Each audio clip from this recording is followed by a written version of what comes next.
औज़ुबिल्लाहिमिनश्शैतानिर्रजीम बिस्मिल्लाहिर्रहमानिर्रहीम। सूरह ज़ुख़रफ़ आया 51।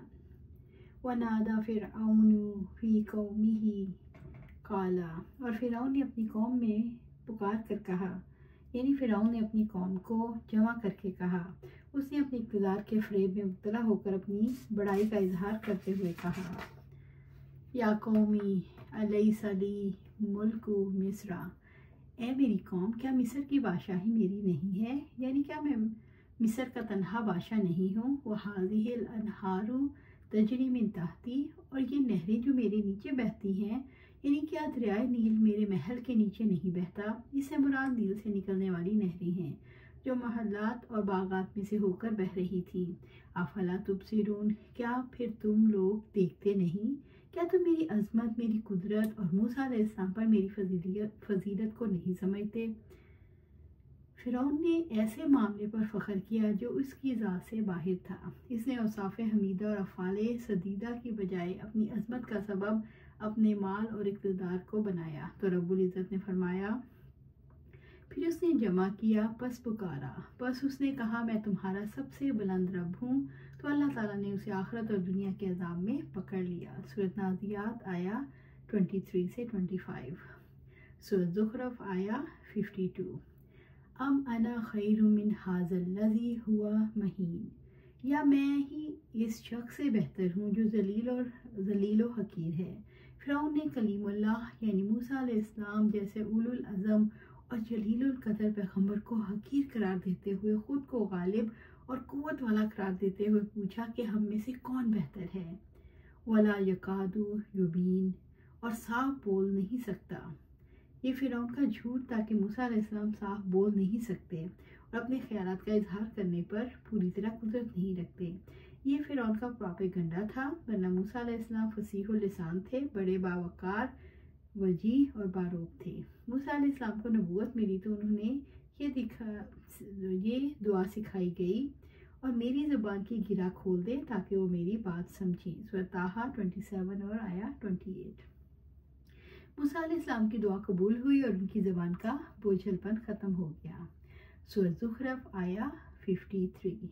फलौला उल्किया अलैहि अस्विरतुम मिन ज़हब, तो क्यों नहीं उस पर सोने के कंगन डाले गए?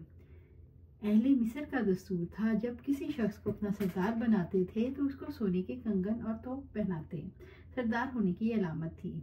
इसीलिए फ़िरऔन ने कहा कि मूसा अलैहिस्सलाम के रब ने जब मूसा अलैहिस्सलाम को वाजिबुल अतात सरदार बनाया है तो उसको सोने के कंगन क्यों नहीं पहनाए।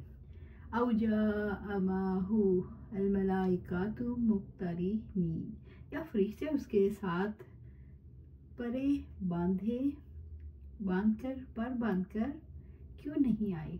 यानी मूसा अलैहिस्सलाम के साथ फरिश्ते होते जो हमें यकीन दिलाते कि मूसा अलैहिस्सलाम अल्लाह के नबी हैं, तो हम यकीन करते।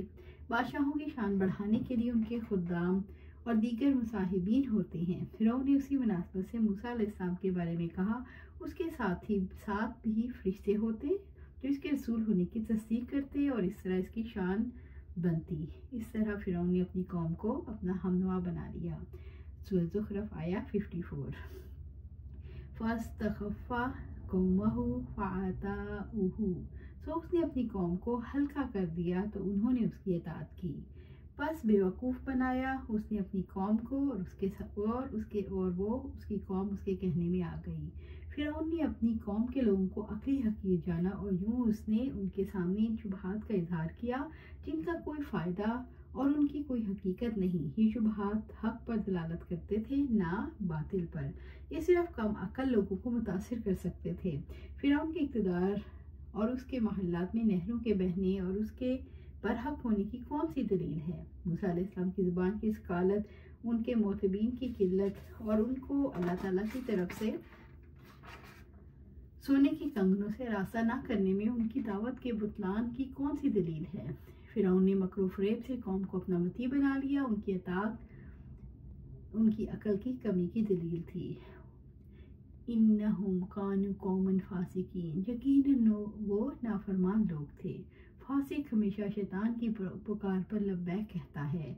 कौम फासिक थी, इसलिए फासिकी को पुकार को कबूल कर लिया। سورۃ زخرف آیا 55. فلما آسفونا، پھر جب انہوں نے ہمیں غصہ دلایا، یعنی جب انہوں نے کفر، تکبر، ظلم اور دیگر نافرمانیوں کی انتہا کر کے ہمیں ناراض کر دیا، انتقمنا منہم فاغرقناہم اجمعین، تو ہم نے ان سے انتقام لیا، چنانچہ ہم نے ان سب کو غرق کر دیا. اللہ تعالیٰ نے ان سے اس طرح انتقام لیا کہ سب کے سب پانی میں ڈوب گئے، جس پر فرعون ناز کرتا تھا کہ مصر کی نہریں میرے محلات کے نیچے سے بہتی ہیں. رب العزت نے فرمایا چنانچہ ہم نے اس سے انتقام لیا، بس ہم نے انہیں سمندر میں غرق کر دیا، اس وجہ سے کہ بلا شبہ انہوں نے ہماری آیات کو جھٹلایا اور وہ ان سے غافل تھے. سورۃ الاعراف آیا 136. گناہ گار کو ہمیشہ اللہ تعالیٰ سے توبہ کرنی چاہیے. عبداللہ رضی اللہ تعالیٰ عنہ کے سامنے جب اچانک موت کا ذکر آیا تو فرمایا ایماندار پر تو یہ تخفیف ہے اور کافر پر حسرت. پھر آپ نے اسی آیت کو پڑھ کر سنایا. عمر بن عبدالعزیز رحمۃ اللہ علیہ فرماتے ہیں انتقام غفلت کے ساتھ ہے. اللہ سبحانہ تعالیٰ سے دعا ہے ہمیں قرآن و سنت پر عمل کرنے کی توفیق دے، اس پہ جما دے اور جنت الفردوس کے اعلیٰ مقام پر اپنے پاس گھر عطا فرما. آمین یا رب العالمین.